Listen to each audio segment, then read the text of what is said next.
¿A cuántos les tocó despertarse por el apagón ayer? ¿No te diste cuenta que todavía dice?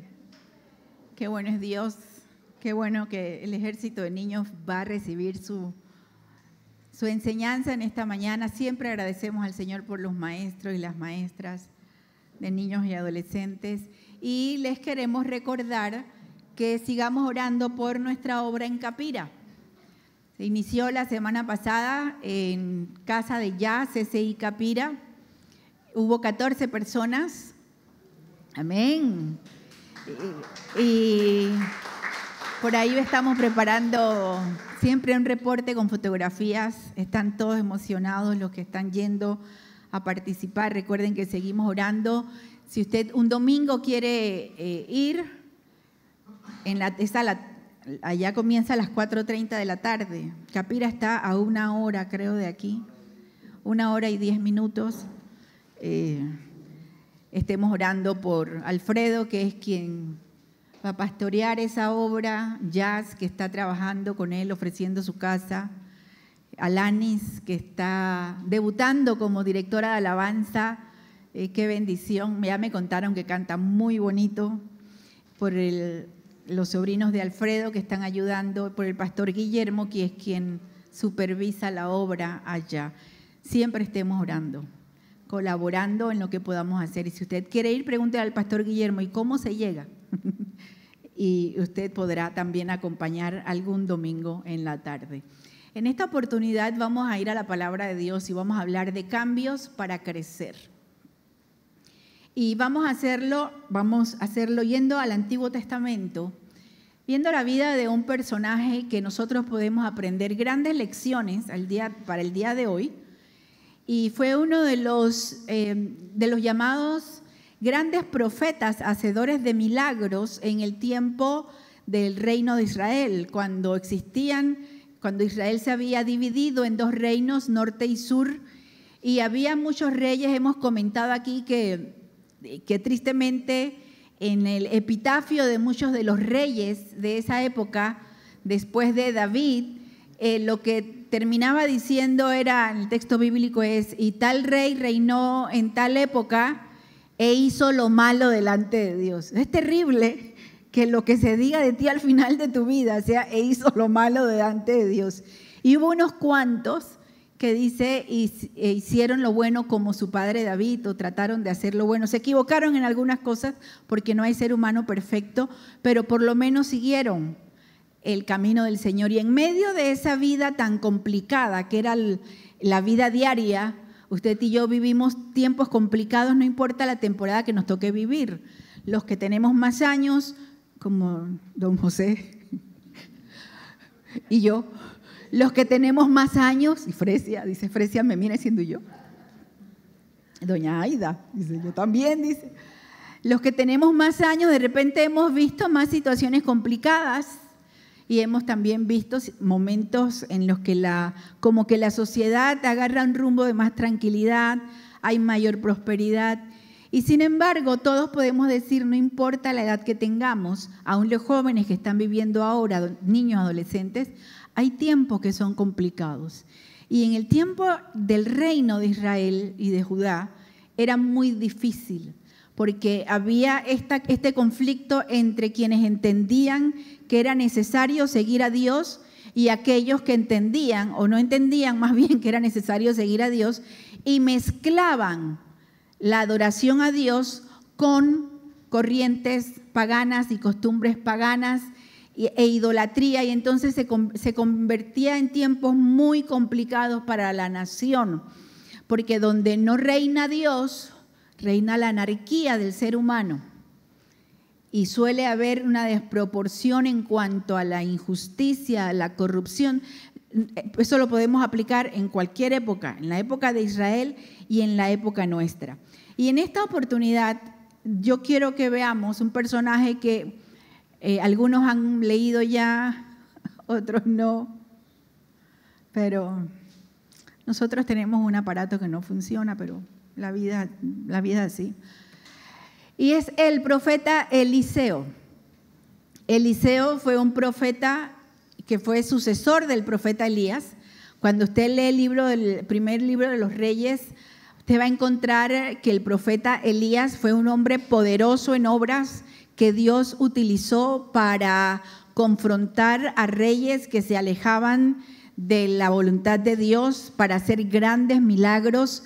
Y cuando llegó el momento en que Dios se iba a llevar a Elías, fue interesante porque nos narra la Escritura en Primera de Reyes 19 y más adelante, al final del capítulo del libro, que Elías no murió. Dios se llevó a Elías vivo, lo arrebató estando vivo, dice, en carros de fuego. Privilegio de Elías y propósito de parte del Señor para con ese profeta. Y cuando estaba Elías saliendo en el capítulo 19 del primer libro de los Reyes, estaba metido en una profunda depresión, porque los cristianos también nos deprimimos a veces, nos enfrentamos a estados de ánimos complicados hasta que levantamos la mirada y decimos, no, pero un momentito, hello, si es Dios conmigo, ¿quién contra mí? Y Elías estaba pasando un momento muy difícil en su estado de ánimo y Dios le habla, y siempre me gusta este enfoque del trato de Dios con Elías en este tiempo, porque Dios reconfortó a Elías. Le dio de comer, lo dejó dormir, lo dejó descansar, pero no lo trató como una víctima eterna. ¿Sabes que a veces nosotros tenemos ese problema, no? Nosotros esperamos que nos digan, pobrecito, pobrecito, ay, cómo te dolió.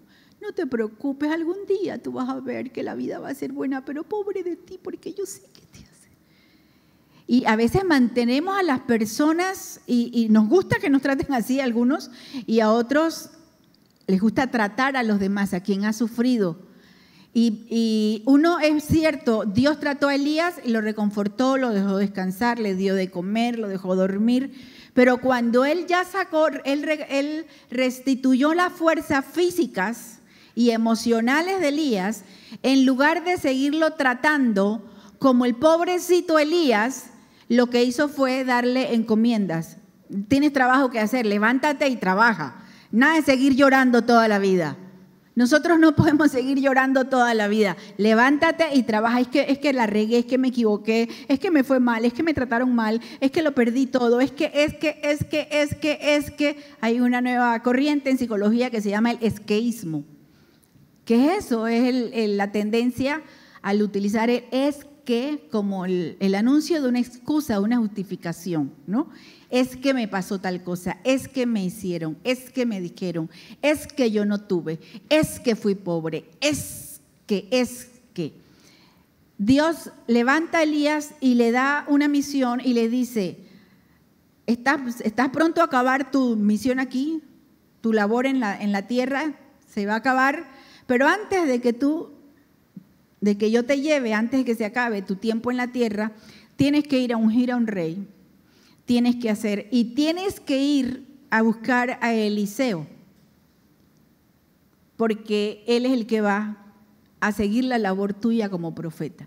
Entonces Dios llama a Elías y nosotros vamos a encontrar sobre todo en el segundo libro de los Reyes, vamos a encontrar los grandes milagros que hizo Eliseo. Cómo Dios utilizó a Eliseo aún el doble de lo que lo había hecho con Elías, con grandes portentos, en un tiempo en el que, recuerden, el conflicto era el que la gente se preguntaba, bueno, ¿y quién es el Dios verdadero? ¿Es Yahvé, es Jehová, Él es el Dios verdadero o son estos otros dioses falsos? Entonces Dios utilizó profetas que no dejaban lugar a dudas para que el pueblo entendiera que Jehová era el Dios verdadero. Y por eso lo hacía grandes portentos por medio de ellos. Y esta es la historia de Eliseo. Y aun cuando no vamos a ver todos los milagros y todo lo que hizo Eliseo, sí vamos a aprender unas cuantas lecciones por medio de la vida de este profeta, del ministerio de este profeta, a partir del primer libro del Reyes, capítulo 19, y vamos a estar viendo algunas porciones del segundo libro, capítulos 2 al 13. ¿Qué aprendemos de Eliseo? Número 1, que nosotros podemos aprender. Recuerden que el tema es cambios para crecer. Usted y yo necesitamos crecer, no podemos quedarnos. Una cosa es crecer físicamente porque uno tiene la genética para ser alto. Aquí hay personas que son altas, hay personas que no somos tanto. Nosotros tenemos, ya conocen algunos conocen la historia de nuestros gatitos, la vida es increíble. Nosotros tenemos 2 gatitos, yo tengo una gatita mía y mi esposo tiene un gato de él. Y yo le digo, ¿tu gato dónde está? Y mi gatita tiene 7 años y es una cosa así, chiquitita, chiquitita, chiquitita. Y así flaquita, usted le puede ver así los huesitos pero está perfectamente sana. Y es así de alta. Es una miniatura. Y cuando apareció el gato, es que los hemos rescatado a los 2, cuando apareció el gato de Guillermo, que se llama Mickey, era una cosa, una bolita, una cosa bien chiquita y era un bebé. Ahora yo no lo puedo cargar, es un monstruo. Es una cosa así. Y es pesado, es increíblemente, y tendrás tal vez 1 año y medio, si acaso, de edad. Y es grandote. Pero eso es la genética. Eso, así está su código y así. Y yo no me puedo sentar frente a mi gatita, Pipa, y decirle, Pipa, tienes que seguir creciendo para enfrentarte a Mickey, para que te defiendas. No importa cómo yo se lo diga, ella no va a crecer más. Eso en cuanto a lo físico. Ninguno de nosotros, Jesús dijo, por más que se afane, puede añadir a su estatura física. Utilizamos tacones, pero hasta ahí. Pero no podemos añadir estatura, altura a nuestro físico. Pero emocional y espiritualmente e intelectualmente nosotros tenemos que crecer. Nosotros no podemos quedarnos como hemos sido toda la vida. Tú y yo no podemos quedarnos como éramos antes de conocer al Señor. No podemos quedarnos en etapas anteriores a nuestro crecimiento y desarrollo mental, emocional, espiritual, y mucho menos tomando como justificación algún tipo de trauma o de momento difícil, o decir, no, es que yo no, porque no me dieron, no me dijeron, no me enseñaron. Eso quedó allá. En el Señor nosotros tenemos la oportunidad de seguir creciendo. Pero mientras nosotros no entendamos que hay una necesidad de crecer, no vamos a hacer los cambios necesarios para lograrlos. Y hay quienes se quedan en momentos de su historia o de su carácter o su manera de relacionarse con los demás, siempre en estado, podríamos decir, un estado primitivo. Y antes eran, hay quienes son malcriados, manipuladores, groseros, y llegan al Señor y no importa, se lo puede decir media humanidad, lo pueden leer en la palabra, y pasan 5, 10, 15 años y siguen siendo malcriados, groseros, manipuladores, y uno dice, ¿pero qué sucede? Y hay quienes dicen, yo culpable, era una de mis frases favoritas, yo decía, es que yo soy así. Yo no era malcriada, grosera, pero sí manipuladora. Y decía, yo soy así. Yo soy así. Como si esa fuera la frase que excusa o que justifica el detenerse en crecer. Hay quienes no crecen en sus relaciones interpersonales. ¿Ustedes saben por qué hay parejas que comienzan la etapa de enamoramiento muy ilusionados y luego se van decepcionando? Porque no hay cambios, no hay crecimiento.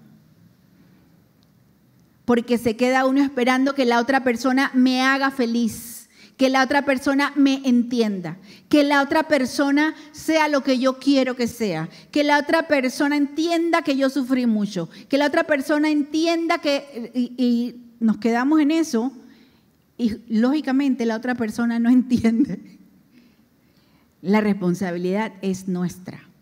Y cuando yo hablo de cambios para crecer, y lo vemos en la vida del Liceo, no estoy hablando de crecer en solamente un área de la vida. Porque a veces pensamos, allá va la pastora a hablar que hay que cambiar espiritualmente. Nosotros somos un conjunto de características. Nosotros no solamente somos espíritu, nosotros tenemos una mente, nosotros tenemos un cuerpo, nosotros tenemos emociones, capacidad para relacionarnos.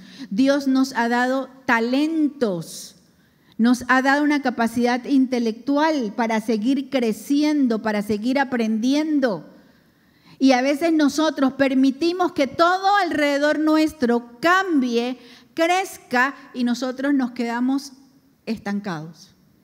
Y cuando nos vemos y nos comparamos con otros que van creciendo, encima nos frustramos o nos deprimimos. Porque decimos, ¿por qué Dios lo bendice a él y no a mí? ¿Por qué Dios le da oportunidad a esa persona y a mí no me la da? ¿Por qué a esa persona sí le va bien y a mí no? ¿Será que Dios lo ama más a él que a mí? Porque para eso somos extraordinariamente buenos, para culpar a Dios de todo lo que nos pasa. Número 1, ¿qué cambios nosotros podemos hacer para crecer? Número 1, tomar decisiones comprometidas. Fíjense que no solamente decimos tomar decisiones, nosotros tomamos decisiones todos los días. Usualmente las mujeres tomamos la decisión de qué nos vamos a poner después de una larga lucha con el closet. Pero al final tomamos la decisión. Y hay hombres que también tienen largas luchas con el closet. Tomamos decisiones, nosotros tomamos decisiones todos los días, desde las más pequeñas, de si le pongo azúcar o no al café, o leche o no al café, hasta las decisiones más complicadas. ¿En qué escuela? ¿Cómo voy a criar a mi hijo? ¿Cómo voy a criar a mi hija? ¿Cómo voy a dirigir? ¿Cómo voy a llevar mi relación? ¿Qué voy a hacer con el dinero que gano con mi trabajo? Son decisiones, todos los días tomamos decisiones. Pero una cosa es tomar decisiones y otra cosa es tomar una decisión comprometida. ¿Qué significa comprometido? Algo con lo que yo me aferro y yo tengo una determinación de seguir con esa decisión que tomé. Primer consejo, primera lección, primer aprendizaje en la vida de Eliseo, tomar decisiones comprometidas. Fíjense lo que dice en Primera de Reyes, capítulo 19, cuando aparece el profeta en escena. Dice, Elías salió de allí, de esa conversación y todo lo que había pasado con el Señor, y encontró a Eliseo, hijo de Safat, que estaba arando. Había 12 yuntas de bueyes en fila, y él mismo conducía la última. Eran de él, era su trabajo, eran sus animales, era su propiedad. Dice, Elías pasó junto a Eliseo y arrojó su manto sobre él. En aquel tiempo se le reconocía, por ejemplo, los profetas, el manto era el símbolo de autoridad. ¿Sí? El hecho de que él tirara su manto sobre Eliseo, estaba diciendo, te estoy llamando con mi autoridad. Elías era totalmente conocido en ese lugar. Entonces, miren la reacción de Eliseo cuando Elías le arroja el manto. Dice, Eliseo dejó sus bueyes y corrió tras Elías. Permítame despedirme de mi padre. Eliseo entendió enseguida que Elías lo estaba llamando al ministerio de parte de Dios. Permítame despedirme de mi padre y de mi madre con un beso, dijo él, y luego lo seguiré. La respuesta de Elías, anda, ve, yo no te lo voy a impedir. Era una prueba, no podía ser, había un llamado de parte de Dios, pero tenía que ser una decisión de Eliseo si iba o no a aceptar o seguir el llamado de Dios.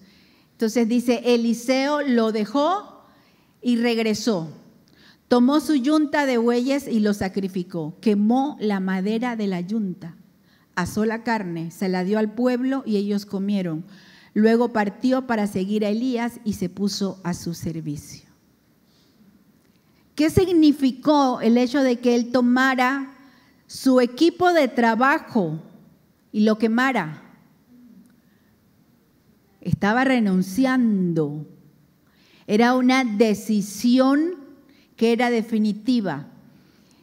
Y aquí la idea no es ser tan literales que tú digas, bueno, voy a llegar a la casa y la voy a quemar. O mañana renuncio al trabajo y a ver a dónde me manda Dios. Primero tenía que haber un llamado, pero tenía que haber una decisión. Y a todos nosotros Dios nos ha llamado. Y a algunos nos ha llamado a un ministerio a tiempo completo, pero a otros los ha llamado a desarrollar sus talentos y ponerlos al servicio del Señor, todos los talentos, pero además a todos nos ha llamado a ser creyentes, discípulos de excelencia en el mundo donde nos movemos. Y este es un llamado que es general para todos los creyentes, para toda la iglesia. El creyente tiene que ser excelente en todo lo que hace. Tú tienes que ser el mejor papá, la mejor mamá, el mejor empleado, el mejor jefe, el mejor vecino, el mejor profesor, el mejor alumno. Y uno dice, pero Erika, es mucha presión porque uno no es perfecto. No estamos llamados a ser perfectos, sino excelentes. Solo Dios es perfecto. Perfecto significa sin falla, sin error. Excelente es aquel que da lo mejor de sí en todo lo que hace. Pero para lograr hacer eso hay que tomar una decisión. Y hay que decir, yo voy a ser el mejor hoy. Yo voy a ser la mejor hoy. Porque cuando nosotros somos los mejores, somos excelentes, nosotros estamos dando testimonio de que nosotros servimos a un Dios vivo. Y que es Dios quien nos capacita, es Dios quien nos da fuerza. Y esto quiere decir que no me voy a equivocar. Sí, nos vamos a equivocar. Y de repente va a haber días que no vas a ser la mejor mamá, o que no vas a ser el mejor papá, o el mejor hijo, o el mejor empleado, o el mejor jefe. Va a haber días que tu carácter va a ir en contra tuya, pero de esos momentos hay que ir al Señor para recuperarse.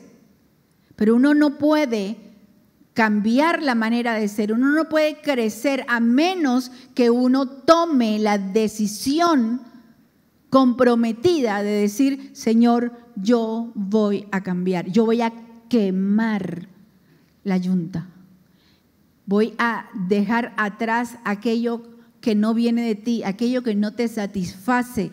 ¿Cuántos de nosotros estaríamos dispuestos? Que si el Señor nos dice ahorita, ¿hay alguno aquí que acaba de comprar casa? ¿No?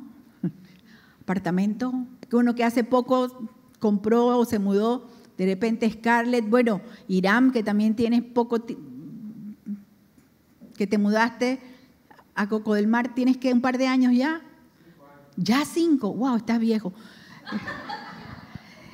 Y que de repente usted ha invertido su tiempo, su dinero, su esfuerzo, y está pagando su hipoteca y si el Señor le dice,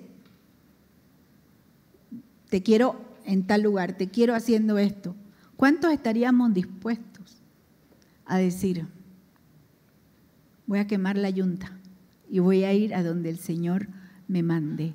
Hay que tomar decisiones comprometidas. Fíjense que lo que nosotros vemos en Eliseo es que él dejó su seguridad para seguir el llamado de Dios.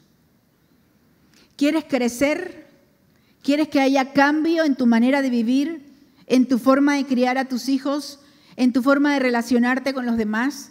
¿Quieres ver que haya productividad en aquello que tú haces, que seas fructífero? Uno de los momentos interesantes en la vida de José es cuando José, si recuerdan en Génesis, José fue vendido por sus hermanos, fue llevado como esclavo, salió él no quería, no lo provocó, pero lo sacaron de la comodidad de su vida, de su familia, de su espacio, y quedó como esclavo, quedó sirviendo en Egipto, y pasó años en la cárcel y pasó temporadas difíciles, desarraigado de su tierra, de su casa, de su familia. Y cuando él tiene uno de sus hijos, él le pone un nombre, y el nombre significaba, porque Dios me hizo fértil en la tierra de mi aflicción. A veces nosotros pensamos que dejamos nuestra seguridad para seguir la voz de Dios, la voluntad de Dios. Y cuando digo seguridad, no siempre es la seguridad económica o la seguridad de la casa, de la familia. A veces la seguridad es aquello que yo me he creído. Acá en mi cabeza estoy convencida que eso es lo que me da seguridad. El ser como soy, el saber lo que sé, los títulos que tengo, el lugar donde vivo, eso es mi seguridad. Y sin embargo, José, que había perdido todo, entendió que no importaba el lugar donde él estuviera, ni cómo hubiera sido desarraigado, si Dios estaba con él, e inclusive en la tierra más lejana o en el lugar más inhóspito, Dios le podía hacer fructífero. Dios te puede prosperar, Dios te quiere prosperar, Dios quiere que tú des fruto donde quiera que tú estés, pero hay que aprender a tomar decisiones comprometidas. Hay que decirle sí, Señor, donde tú quieras, como tú quieras, cuando tú quieras. No me voy a aferrar a esto que yo pienso que es lo que me da seguridad, porque el sentirnos seguros usualmente es una ilusión, es una distorsión de la realidad. Uno dice, bueno, es que yo me siento seguro porque tengo tal cantidad de dinero en el banco, me siento seguro porque tengo un techo, me siento seguro porque tengo esto y esto. Y cuando nuestra seguridad está puesta fuera de Dios, es más fácil vivir una vida inestable. Aprendamos a tomar decisiones comprometidas, aunque eso signifique dejar nuestra seguridad para seguir la voluntad de Dios. Segundo lugar, que aprendemos, aprender y aprovechar el momento para ir más allá de lo que se ha vislumbrado. A veces nosotros pensamos y vivimos en chiquito. ¿Usted sabe qué es pensar y vivir en chiquito? Cuando usted piensa que solo puede lograr esto, solo puedo aspirar a esto. A veces pensamos inconscientemente, yo no merezco más que esto. Por mi historia de vida, porque no estudié, porque tenemos una lista de cosas para pensar, esto es lo que yo me merezco o a esto puedo aspirar. Conversamos, Scarlett y yo ayer, y hablábamos de que, curiosamente, a las dos nos hubiera gustado ser astronautas. De repente nos encontramos en Marte uno de estos días. Y en mi tiempo, ni siquiera lo pensé, esas cosas que uno dice, ay, ser astronauta, ¿no? Yo me imaginaba, yo creo que porque veía la serie de Perdidos en el Espacio. Y luego también ella decía, pero era como que no había ni siquiera no pensaba que había la oportunidad de inscribirle a la NASA o que te dieran una beca. Y yo lo que pensaba también era, bueno, y es que las dos somos tan chaparritas que no nos hubieran dado espacio para enseñarnos a ser astronautas tampoco. Era todo en contra para ser astronauta. Y a veces uno tiene sueños en la vida y antes siquiera de pensar si son realizables, uno comienza a pensar en lo negativo y a decir, es que esto no se puede lograr, esto no se puede conseguir. Nosotros tenemos que comenzar a cambiar nuestra mentalidad y a creer que Dios quiere lo mejor para nosotros y que lo que Dios nos ha dado nadie nos los puede quitar. Y cuando Dios te abre una puerta, nadie te la puede cerrar. Pero tiene que haber un acá. Yo tengo que creer que yo puedo aprender y aprovechar el momento. Fíjense lo que pasó con Eliseo. Dice el texto bíblico en Segunda de Reyes 2, del 8 al 14. Elías estaba pronto a ser levantado por Dios, a ser llevado por Dios al cielo. Y dice, Elías tomó su manto, lo enrolló y golpeó el agua. El río se dividió en dos y ambos lo cruzaron en seco. Al cruzar, Elías preguntó a Eliseo, ¿qué quieres que haga por ti antes de que me separen de tu lado? Y miren la petición de Eliseo. le dice, te pido que yo herede una doble porción de tu espíritu. Eso es pensar en grande.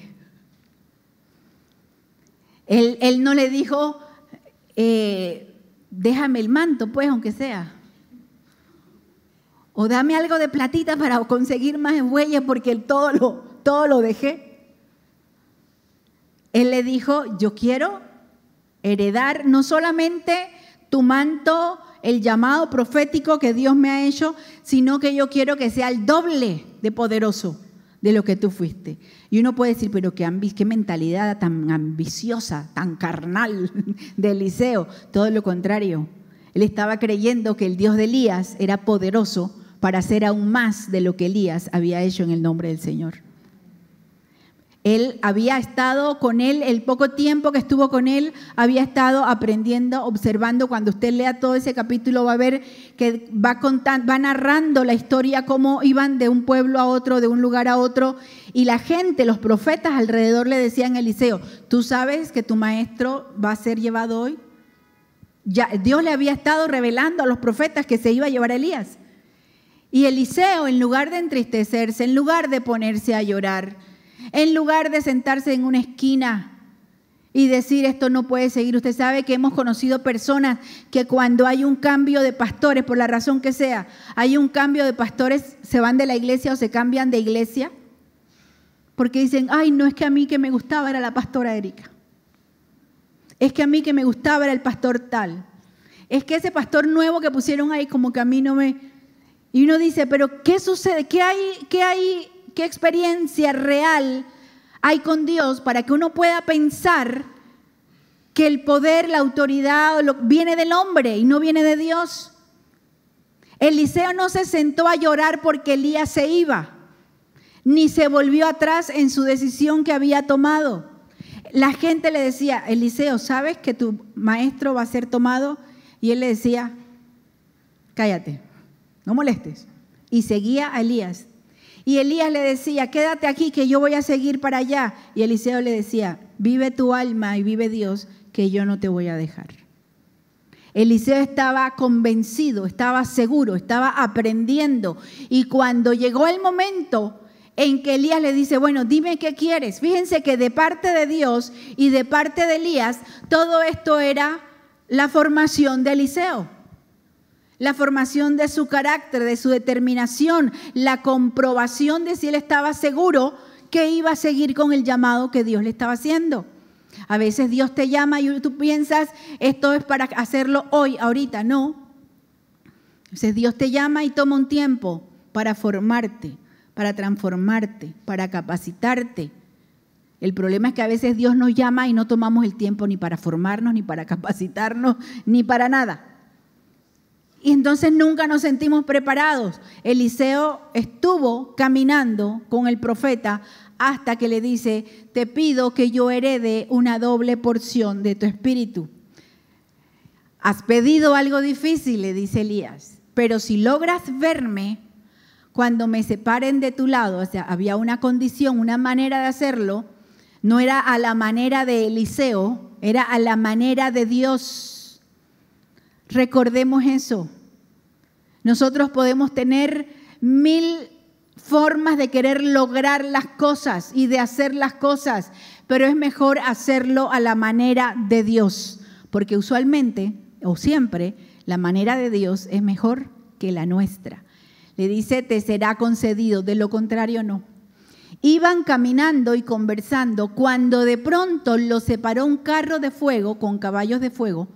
Y Elías subió al cielo en medio de un torbellino.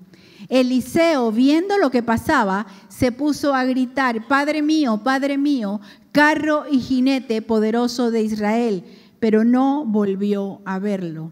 Entonces agarró su ropa y la rasgó en dos. Luego recogió el manto que se le había caído a Elías y regresó a la orilla del Jordán. Entonces golpeó el agua con el manto y exclamó, ¿dónde está el Señor, el Dios de Elías? En cuanto golpeó el agua, el río se partió en dos y Eliseo cruzó.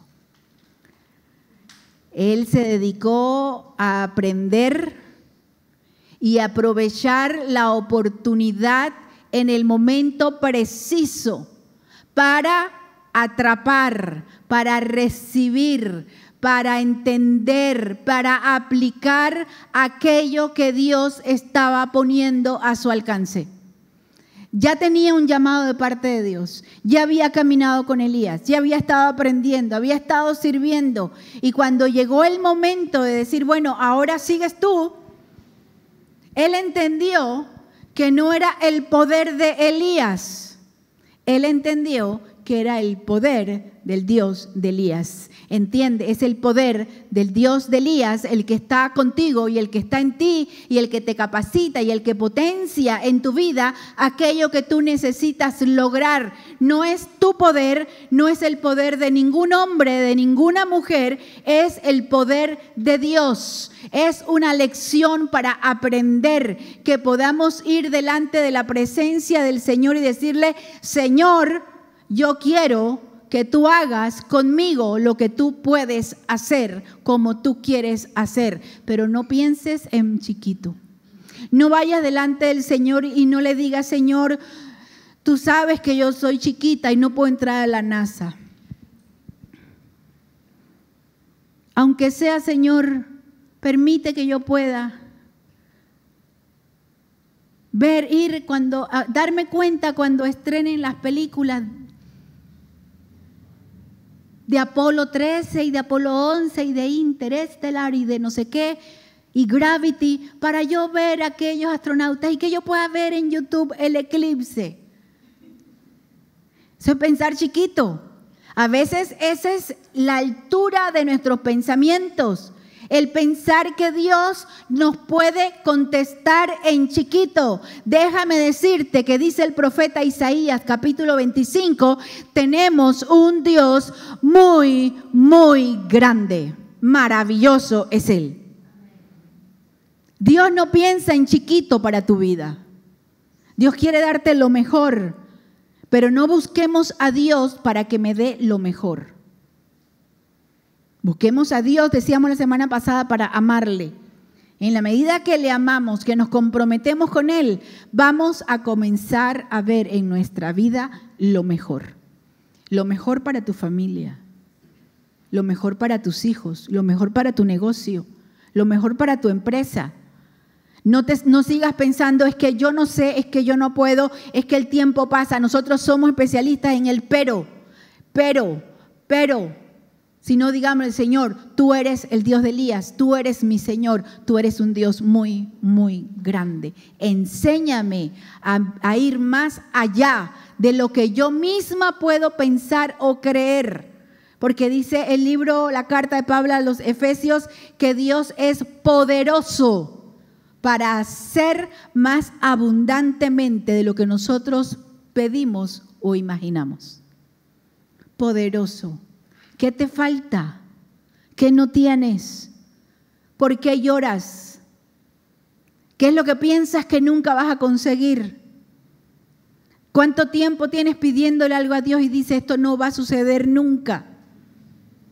¿Qué quieres? ¿Qué quieres para tus hijos? ¿Una mejor escuela, una mejor educación o ser un mejor papá, una mejor mamá? O las dos cosas. Piensa en grande. ¿Qué quieres para tus hijos? Decirle, ya no quiero vivir en apartamento, Señor, quiero una casa para mis hijos. Dile al Señor, Señor, quiero una casa para mis hijos. El Señor puede darte más abundantemente de lo que tú piensas, de lo que tú imaginas. No pienses en chiquito. Eliseo le dijo, yo quiero no solamente el manto, no quiero solamente el llamado, yo quiero una doble porción del Espíritu que hay en ti. Y estuvo tan pendiente porque había la condición, tienes que estar pendiente. Lo que pasa con nosotros es que no estamos pendientes. A veces sí le pedimos al Señor. Señor, yo quiero velar y orar y estar pendiente de lo que tú me vas a dar. Y a los 3 minutos estamos dormidos. Oramos en la mañana o en la noche, le pedimos al Señor y más nunca nos volvemos a acordar de la oración.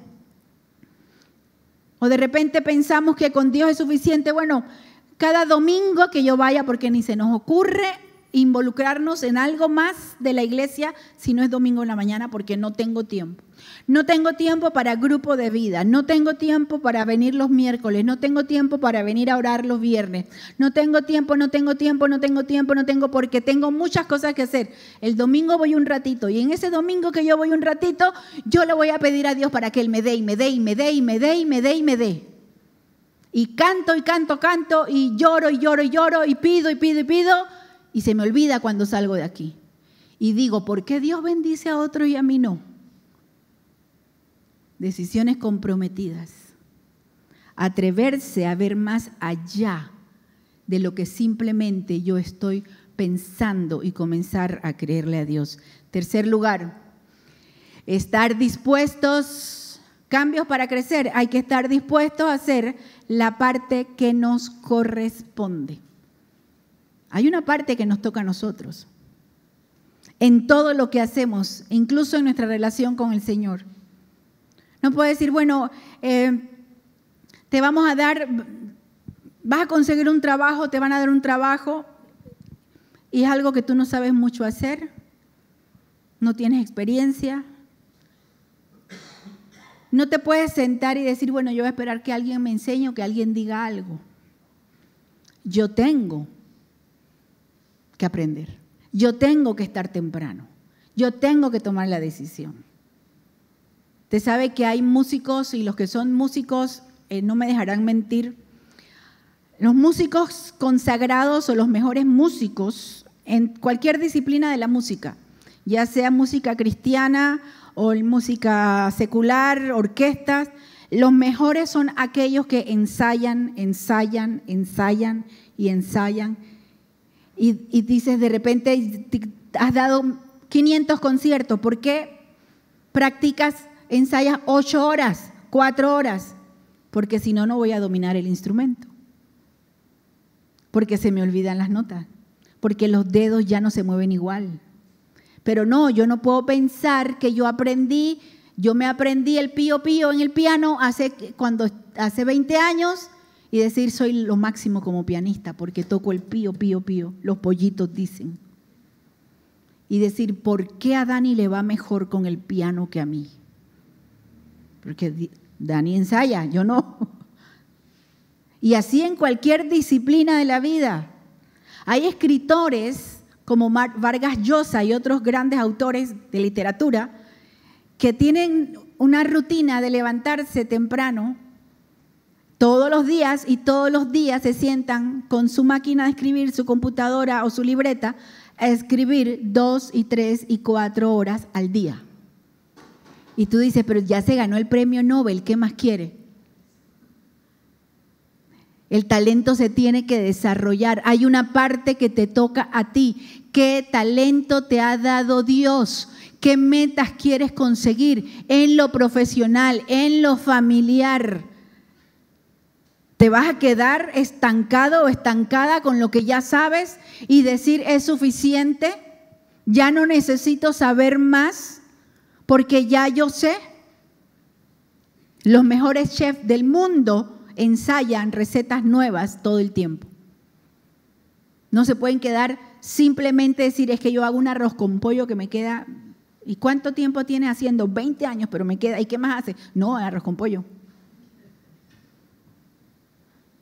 Eliseo vivió una experiencia interesante en el capítulo 3 de Segunda de Reyes, en un momento en el que yo aquí solamente puse uno que es muy largo, no iba a poner todo el capítulo, pero hay un momento en el pueblo, ya Eliseo estaba como profeta, ya todo el mundo sabía que él había quedado como sucesor de Elías. Y hubo un momento en el capítulo 2, en el capítulo 3, en el que Moab, pueblo de Moab, dice que se había levantado en contra de Israel y ya no quería pagar tributo y se estaba rebelando. Y entonces se forma una coalición entre 3 reyes para ir a ver qué pasaba con Moab. Y se enfrentaron a una situación en que llegaron a un punto en el terreno donde no había agua, donde no había suministros, donde estaban ellos expuestos a que, imagínense, quedarse sin agua, y estaban expuestos a una situación crítica. Y fueron entonces a buscar a Eliseo, porque el rey Josafat, rey de Judá, dice, ¿acaso no hay un profeta aquí de parte de Dios que nos diga qué podemos hacer? ¿Se dan cuenta? Cuando la gente te ve que tú eres una persona que camina con el Señor, te va a buscar y te va a decir, ¿tienes una palabra que me puedas decir? ¿Me puedes ayudar con esto? ¿Tienes algún consejo que darme? Y fueron a buscar, y entonces Eliseo les dice, bueno, tráiganme un tañedor. Un tañedor era una persona que tocaba música. Y mientras el tañedor tocaba, la mano del Señor vino sobre Eliseo, quien dijo, aquí yo quiero hacer una pausa. Hay varios momentos, pasa con el rey David, pasa en esta ocasión, en que la alabanza o la música acompaña situaciones en las cuales Dios bendice o Dios responde al pueblo, utilizando la música, la alabanza, como Dios quiere usarla. No subestimes el poder de la alabanza en tu vida. Y los que son músicos, no subestimen el don que Dios les ha dado. Y los que todavía no tocan ningún instrumento, atrévanse a pensar más allá y digan, yo también quiero servir a Dios la alabanza. Dice que dijo, y mientras el tañedor tocaba, la mano del Señor vino sobre Eliseo, quien dijo, así ha dicho el Señor, caben en este valle muchos estanques. Y el Señor también ha dicho, aunque ustedes no vean ningún viento ni ninguna lluvia, este valle se llenará de agua y beberán ustedes y sus bestias y sus ganados.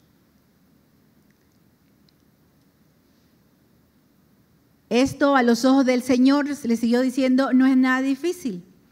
También va a poner a los moabitas en las manos de ustedes y ustedes destruirán todas sus bellas ciudades fortificadas y talarán todo árbol frondoso, cegarán todos los pozos y sembrarán de piedra todos los campos arables. Al día siguiente, por la mañana, a la hora del sacrificio, un repentino aluvión llegó desde Edom y toda esa región se inundó. ¿Qué tenía que hacer el pueblo? Tenían que cavar hoyos. Y a veces pensamos, nada más eso. O sea, como nosotros comenzamos a utilizar, por un lado, nuestra lógica, y como nuestra lógica no va a favor o no se acompaña o no combina con lo que Dios nos está diciendo, nos parece ilógico, pensamos, esto no tiene sentido. ¿Cómo que nos vamos a poner a cavar hoyos? Pero era la parte que a ellos les tocaba. Dios no les dijo, vayan y levántense y peleen. Vayan y ustedes mismos quítenle el agua que puedan tener los moabitas. Él no les dijo eso. Él les dijo, caven hoyos. ¿Y dónde estaba el secreto de la bendición? En la obediencia. En que ellos tenían que hacer la parte que a ellos les tocaba. Tú tienes que hacer la parte que a ti te toca. Tú quieres crecer en tu vida, tienes que hacer la parte que a ti te corresponde. En tu casa, en tu familia, en tu trabajo, en tu iglesia, en tu relación con Dios, tienes que hacer la parte que a ti te corresponde. Dios va a hacer lo que a Él le corresponde. Y Dios siempre lo va a hacer para bendecirte. Dios siempre va a abrir camino delante de ti. Dios siempre va a dar respuesta, va a dar provisión. Pero tú tienes que hacer la parte que te corresponde. No podemos quedarnos todo el día en la cama y decir, Dios va a hacer que todo fluya porque Dios es bueno. Y van a entrar los cuervos y me van a traer el pan, me van a traer la carne. Mientras yo estoy aquí, Dios se va a encargar de todo. Y a veces esa teología a veces nos gusta pensar, Dios se va a encargar de todo. Y Dios me va a enseñar. Y Dios nos enseña y Dios se encarga de la parte que le toca y nos dice, a ti te toca hacer esto. Y nosotros nos hacemos en los que no entendemos, los que no escuchamos, y a veces escuchamos mensajes como estos y decimos, qué lástima que no vino fulano.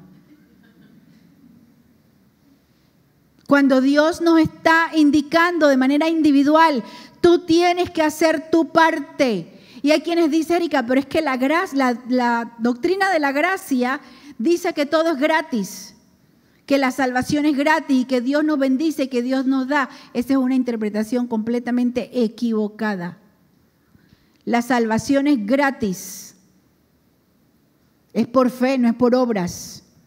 Pero Dios nos ha llamado a todos, desde Adán, lo llamó a trabajar, lo llamó a producir, lo llamó a administrar, lo llamó a desarrollar los dones y talentos que le había dado. No lo llamó y no nos llamó y no nos dice, quédate sin hacer nada que yo te voy a bendecir mientras tú haces nada. No vas a encontrar ese texto en la Biblia.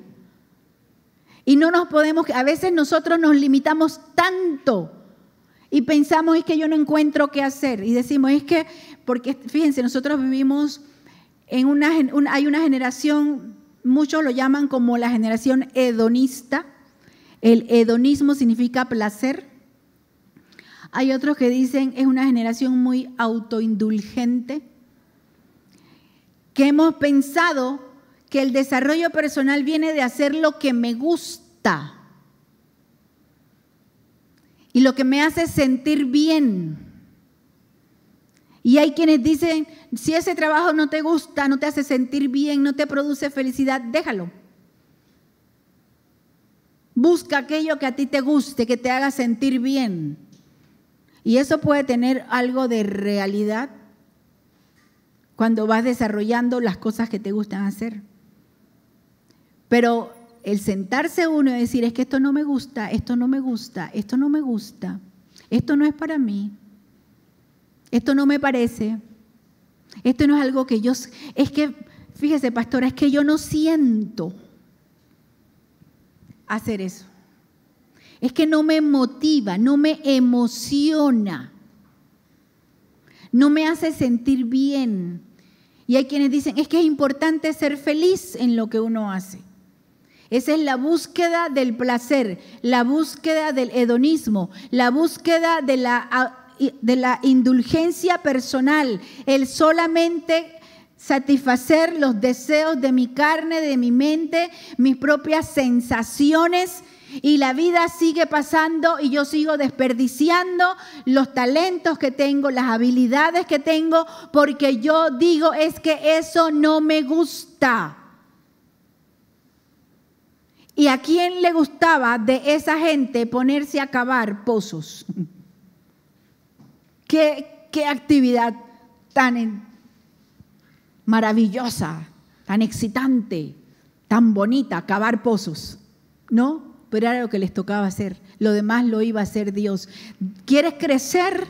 ¿Quieres cambiar? Deja de enfocarte en encontrar algo que me guste hacer y dedícate a cavar pozos, aunque no entiendas. Dedícate a hacer aquello que puedes hacer. Utiliza los recursos que ya tienes y ponle emoción a la vida. Eso sonó como a comercial de televisión, pero no. Ponle emoción a aquello que estás haciendo. Sigue diciendo en la historia de Eliseo, 4, trabajar con lo que se tiene, aunque parezca poco. Aunque parezca poco. Una de las cosas que me emocionó cuando veía las fotografías de la obra que comenzó en Capira la semana pasada, es que Jazz nos mandaba las fotos de su estante, de dónde tenía las canastas para la ofrenda, dónde tenía las Biblias que compramos para llevar allá, y poniendo en la estación, todo lo que tenían, cada cosita. ¿Y dónde está comenzando la obra en Capira? En la sala de la casa de Jazz. Y decimos, bueno, ¿por qué mejor no por qué no construimos un edificio en Capira? Y cuando ya tengamos el edificio, las sillas, el aire acondicionado, entonces comenzamos a predicar, ¿no? No funciona así. Trabaja con lo que tienes, aunque te parezca poco. En Segunda de Reyes, capítulo 4, también se le acerca una viuda a Eliseo y le pide ayuda, y Eliseo le dice: ¿y en qué te puedo ayudar? Dime qué es lo que tienes en casa. La viuda tenía deudas que había dejado su esposo y tenía que pagar. Y si no pagaba, sus hijos tenían que convertirse en esclavos del deudor, de la persona a quien le debían. Y dice, la viuda dijo: esta sierva tuya no tiene en casa más que una vasija de aceite. Entonces Eliseo le dice: ve y pide a tus vecinos que te presten algunas vasijas vacías. Todas las que puedas conseguir. Luego entra en tu casa y enciérrate con tus hijos. Echa aceite en todas las vasijas y ve apartándolas conforme las vayas llenando. La viuda se fue a su casa, cerró la puerta tras de sí y se encerró con sus hijos. Y conforme ellos iban trayendo las vasijas, ellas las iba llenando de aceite. Cuando todas las vasijas estuvieron llenas, ella le pidió a uno de sus hijos que le pasara una vasija más. Pero en cuanto su hijo le contestó que ya no había más vasijas, el aceite se terminó. ¿Qué tenía ella? Una vasija de aceite. ¿Qué hizo Dios con una vasija de aceite? La multiplicó, de tal modo que ella pudo con ese aceite pagar las deudas y salvar el destino de sus hijos. ¿Qué tienes tú en tu mano? ¿Qué recursos, qué talentos? ¿Cuál es tu manera de pensar? ¿Cuáles son tus fortalezas en tu vida? ¿Sabes que tienes a Dios de tu lado? ¿Que el que multiplica el aceite está contigo? ¿Que el que puede multiplicar aquello que tú tienes está contigo? Que así como multiplicó el aceite, pero fíjense qué pasó. La viuda fue a pedir ayuda. No nos quedemos simplemente en casa y decir: es que no tengo nada más que una vasija de aceite. Y Dios no me ama porque solo tengo una vasija de aceite. Y no le voy a decir nada más a Dios porque Dios sabe que solo tengo una vasija de aceite. Y ya me estoy enojando contigo, Señor. Yo he escuchado personas que dicen: Señor, estoy enojada contigo porque tú me dijiste que me ibas a dar millones y no me has dado millones. ¿Dónde está eso en la Biblia que dice que te da el millón? Y no me das lo que yo te pido. No te quedes rumiando la escasez en tu vida. La escasez económica, la escasez mental, emocional, de relaciones. No te quedes dándole vueltas a la tristeza de tu corazón por todo aquello que te hace falta. Siéntate y mira lo que tienes y dile: Señor, aunque esto es lo único que tengo en mis manos. Si el profeta Oseas escribió: las cosas pequeñas cuando están en las manos del Señor logran hacer proezas. No importa que sea poco lo que tienes, ponlo en la mano del Señor, ponlo a funcionar y el Señor lo va a multiplicar. Y por último, ver lo que Dios ve. En Segunda de Reyes, el capítulo 16, nosotros nos encontramos con un momento cumbre en la vida de Eliseo, que estaba siendo rodeado por un ejército de enemigos y él solo tenía un ayudante con él. Y el ayudante se asustó muchísimo porque dijo: mira qué montón, ¿cuántos son? Y nosotros somos nada más nosotros dos. Y Eliseo le dijo: no tengas miedo, que son más los que están con nosotros que los que están con ellos. Acto seguido, Eliseo oró con estas palabras: Señor, te ruego que abras los ojos de mi siervo para que vea.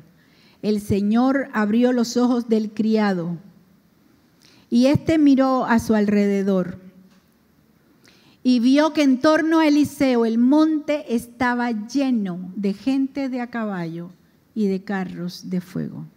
Había un ejército de ángeles que no era visible al ojo natural, que estaban rodeando a Eliseo, porque Dios ha prometido. Y dice el salmista: el ángel del Señor acampa alrededor de los que le temen y los defiende.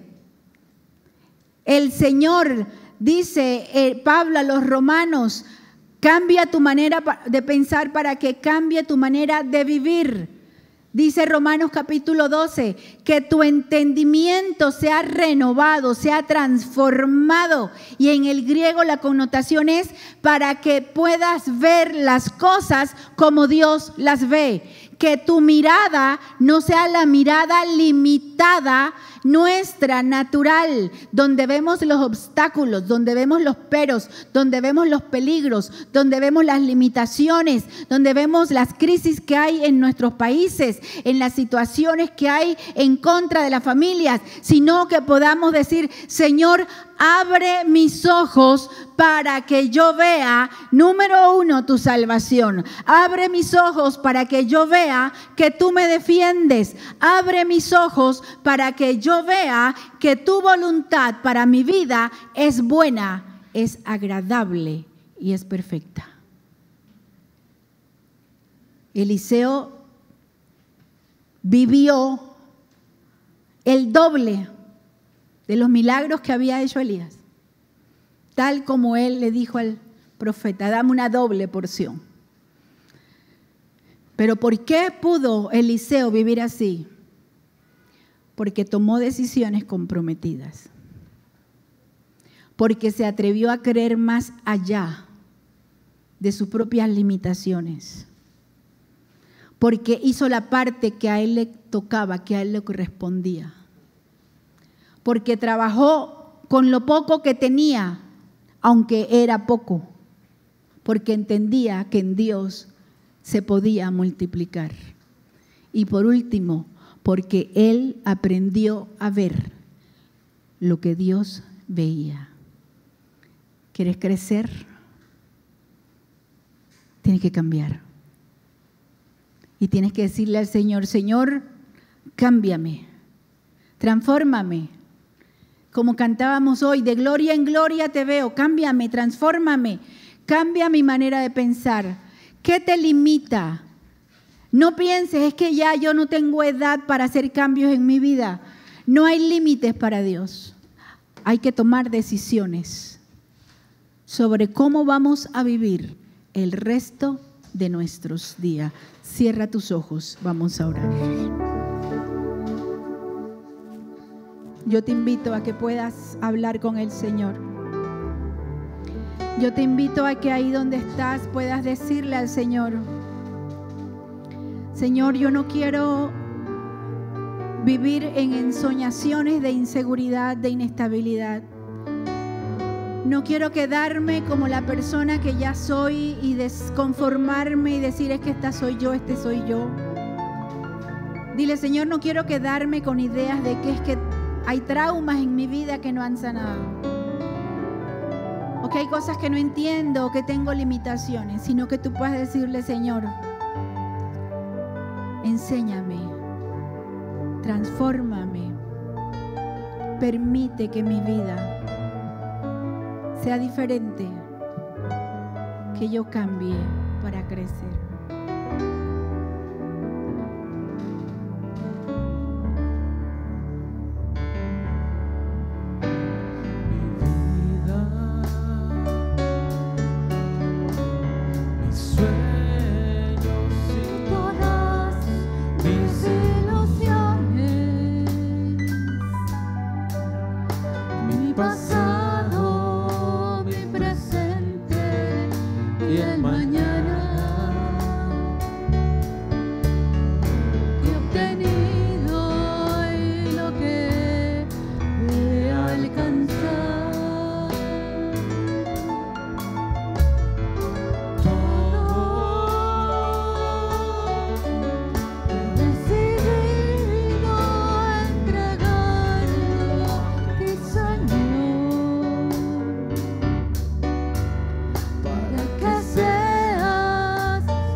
Todo es tuyo y de lo que me has regalado te daré. Díselo en esta mañana, Señor, dirige mis pasos. Dirige mis pasos y enséñame a ayúdame a hacer tu voluntad.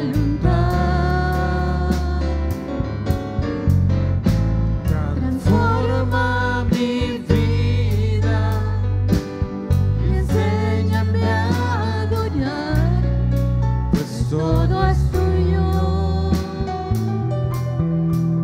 y de lo que me has regalado te daré. Dile al Señor en esta mañana, con tus propias palabras, dile: Señor, enséñame. Enséñame a crecer, transfórmame. Que no sea yo quien ponga limitaciones. Aumenta mi fe si es que está fallando. Transforma aquello en mi espíritu que se ha quedado estancado. Quita el velo que hay, que no me permite ver aquello que tú me estás entregando. Y ayúdame a entregarme a ti como un sacrificio vivo, como una ofrenda viviente, para que yo pueda comprobar tu voluntad, para que sea transformado mi entendimiento, para que sea renovada mi manera de ver la vida, y que yo entienda que en ti no hay limitaciones, porque tú eres poderoso para hacer más abundantemente de lo que yo siquiera puedo imaginar, porque tú eres mi Dios. Dile al Señor en mi vida.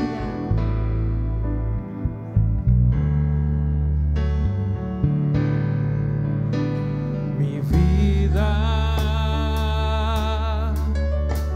mis sueños y todas mis ilusiones, mi pasado, mi presente y el mañana, lo que he obtenido y lo que he de alcanzar.